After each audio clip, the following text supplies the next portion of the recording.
Ramadan is a time of compassion, generosity, and support for the less privileged, as individuals and organizations extend helping hands to those in need.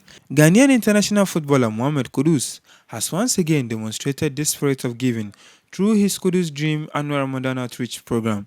As part of this year's initiative, about 700 individuals and households received essential food items to support them during the fasting period.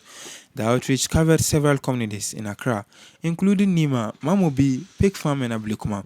Resident in Pongri, the footballers' hometown in Ghana's Savannah region, and nearby villages also benefited from the support, bringing joy to many families during the holy month. The outreach also extended to Arama Orphanage School in Accra, Alajo, where food supplies and clothing were donated to support the children. A representative of the orphanage, speaking on behalf of the children, expressed appreciation to Mohammed Kudus and his team for their continued support. Kayan ga da kuka gani dan uwanmu, kaninmu, yayanmu, diyanmu Muhammad Kudus abinda ya saba yi ne shine yau kuma yazo ya ci gaba da aikin alkhairi da yake mana. Muna mashi godiya, muna Allah godiya.